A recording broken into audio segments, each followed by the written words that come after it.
all, Bridget Bartlett here with visionmarketinganddesign.com.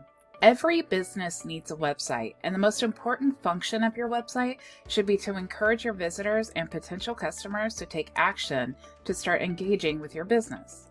The best way to do this is by adding buttons to your website so you can direct them where you want them to go. Maybe to download a coupon, give you a call or text, or maybe even another page to request a quote. So to get started, let's create a new website and start looking at all of our options. The website builder we're going to use today is Cheetah. It's one of the more than 30 tools available in the Builderall all-in-one digital marketing platform. If you do not have a Builderall account yet, you can create a free forever account inside my mentorship program by visiting visionmarketinganddesign.com. So let's click enter in the Cheetah app to get started. We'll go ahead and create a new site. We'll call this test, and we'll choose a blank template. To edit the page, we just need to click Edit Page.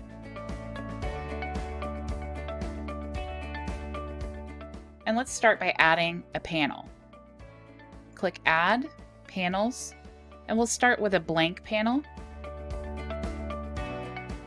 Just to give us a little bit more room, let's go ahead and left-click the panel so you see the blue line with the little circle appears, and we can drag that down here. Go ahead and delete this because we don't need any text today. And to access our elements, we can click the panel here where the little arrow is, and then we'll go down to buttons. Now you see we have several options here, lots of variety depending on whatever you want your button to look like and the theme of your website. So let's just go ahead and choose this first basic button.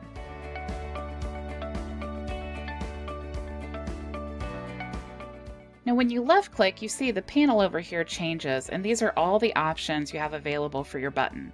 So the first option is the size, so you can make your button wider. You can change the height of your button. It's cool that you can choose the numbers here, so if you know that you love your buttons to be 300 by 100, you can easily set that here. You can also change the max width on the tablet version here, but I do recommend keeping this at 500 unless you have a specific reason for changing it. This is the standard for tablet version. You can change the colors of your button. So you have some options here. You can choose a solid background or a gradient color for your background. You actually can change the background color when you hover over the button, as well as choosing gradient color and then the color of the text when you hover over it. For this example here, let's just go ahead and change the background color by left-clicking in the box. And it's always best to choose hex codes here. If you don't have a color palette template yet, you could check out my previous video by searching in the group under color palettes, and you can find that video, check it out. I show you all about how to find color palettes for your business brand. So you could type that in here. Once you do, if you wanted to save the color, you could do that by clicking this button here, and then that will eliminate having to enter the hex code again. For this purpose, we'll just go ahead and choose this purple color that we already have chosen, and then our background color that we want to hover, when we want this color to change when we hover over it, would be, we'll just change that to our red color here. And then to change the text, we can do that by clicking here, and then we'll just go ahead and change that to white. Now this is only going to be white when we hover over the button when our website is live, okay? So if we want to change this color here that says register now, because we can't see it very well, you'll have to do that down here in the headline. So we could change this to white here. But we'll talk more about that in just a second. So let's go ahead and check out the gradients and see what this looks like. If you click there, you need to choose two colors for the gradient color. So let's go ahead and just select a black color, and you can see it's lighter on one side. We can also select this color, so we'll just say red. And it just adds an extra effect to your button so that it stands out more on your website. And then again, you can change the colors that you want it to be when they hover over. So this would be the background color. We need to choose another color. We'll just go ahead and say white for that. And then the text, when we hover over it, we'll just keep that as white as well. Now let's go ahead and add a new button.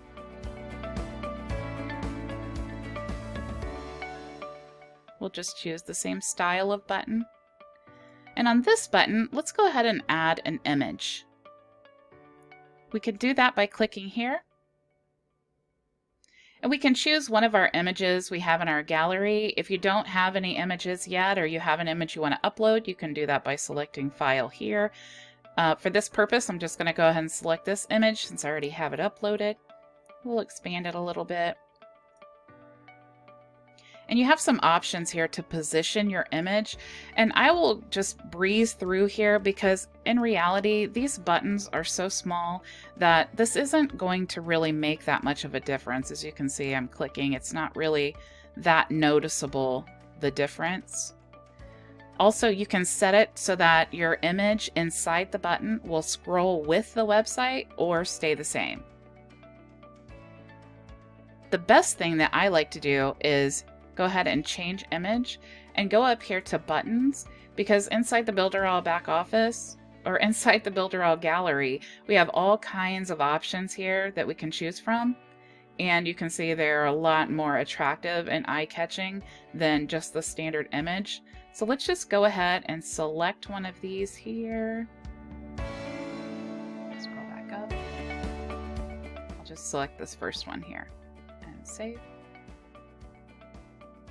But now, as you can see, we don't want that repeating. Okay, so now you can see we have a few issues we want to address. So our background color here is still green, and then we have the register now on top of our subscribe. So let's go ahead and change the background of the button, and we will just change that to transparent. And now you can see there's no background to our image here. Let's also go ahead and go down to the heading, and let's just delete that text by highlighting and clicking enter. And you can also just do transparent. Now let's go ahead and add a new button. Oops. Just add a new button here. And if we left click here, we have the options to edit. So let's talk about borders. If we wanted to add a border to our button, we can do that by selecting the size of the border we want here, and we can also change the color. So we can change the color, but of course we need to add a border first. So here are our options. We can have none, which is what I had it selected on. We can have a dotted line. We can have a dashed line. We can have a solid line around, and then we can actually double up the border here. So to change the color once we have it, or the size, you can choose that here. So you can see it gets a little bit wider as you choose. You can change the color here, so we'll just say red. Okay, and then if we wanted to create round borders, we could do that by just changing the size here that we want our border to be rounded.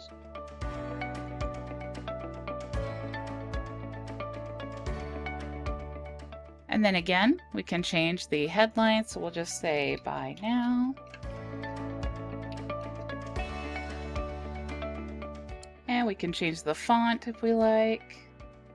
We can also change the font size on desktop and on mobile. And if we want to change the color of text, we can do that here. So we'll just go ahead and change that to white. And we can make it bold, italicized. We can align it to the left, center, right, or justified. Let's go ahead and center. We can also add text decoration. So if we wanted to add an overline, a line through it, or underline, we could choose that too. I usually choose none. We can also add an icon to our button. So let's go ahead and do that now. And we can just type in whatever symbol we like. Let's go ahead and type in arrow and enter. So now we have our arrow options here. Let's just go ahead and choose this one and select. So now you can see we have the arrow. We have the option to have the arrow on the left or the right. We'll go ahead and keep it at right. Now maybe we want to add some subtext here, like click here. We'll go ahead and expand that a little bit so you can see the subtext a little better. We can change the font. Again, we can change the size on desktop and the size on mobile. We can change the color of the subtext. So if we wanted it to be red, we could do that here. Again, we could bold, italicize, align it on the left, center, right, or justified. We'll go ahead and keep it center. We can add a text decoration again, same process as the arrow there. We can also add a shadow, which is really cool. You can change the color so we can make it more visible. And then let's go ahead and add the shadow here. So you see if you want it horizontally, you could do that here. If we want it vertically, we could do that here. If you want to add a blur, you could go ahead and do that. If you wanted to widen the blur, you could do that here. If you wanted the shadow to be inside the button, you could click this box here. And you see now we have the shadow inside the button. If you decide you don't want any of it and you just want to reset this, you could click clean and it takes it all away. The next option we have for our buttons is to choose an animation. So let's go ahead and select the effect first. So we'll just say flash. As you can see, this is what our animation is going to look like. If you want it to flash a few times, you can leave it like this, or you can click infinite and then it will just keep flashing. You can set the time that you want it to flash. So if your website visitor is on your website for 5 seconds, you could change this to 5. And after they are there 5 seconds, it will start flashing. You can make it animate when they see the button. You can also allow the animation when they click the button or hover over the button. You can select the speed of the button, make it a little faster. You can also add tags to your button. So if this button was connected to a form inside Mailing Boss and you wanted to add a tag so that you could send an email to all of the people who click this button, you could do that here. And then if you had several elements on this page and you wanted one of them to be on top, usually Cheetah is really great about layering things correctly, but sometimes you have something special that you need to be on top or below another element, you can select that here. So now let's talk about the functions of the button, okay? So we have a few options here. If you create this button and you don't want to have to recreate it every single time, you can click the Save button, and then you can give it a name here and save it as a personal element, and then you can retrieve that in your personal section here under Elements. If you want to edit the button, again, you can click the pencil here, and it'll allow you to edit the element. You can center it on the page by clicking this button here. You can set the link here, which we'll come back to set the action. You can actually duplicate the button by simply clicking that there.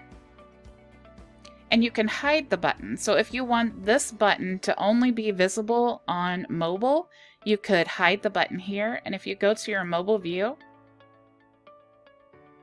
you see we still have both buttons. If you wanted it to be hidden only on mobile, you could do that here. And if you wanted to retrieve it, you could simply click the I and then click there to retrieve the button. So let's go back to desktop. And let's go ahead. Oops, one more thing. If you did want to trash this button, you could go ahead and click the trash can here. So let's go ahead and look at our options for actions we can set on our button. So let's click here to set the link. And you see we have some options here. So if you wanted this button to open in a new tab, you could direct them to another page inside your website, or you could direct them to another web page with the URL on another website. If you wanted it to open a URL in the same tab, you could simply paste the URL here. Or if you wanted it to open in the same tab on another page in your website, you could select that page here. You do also have the option to open in the parent page if you're using a site that's built inside iframes. You could do that here. That's a little bit more advanced. I could do a whole lesson on iframes, but we won't go too deep into that today.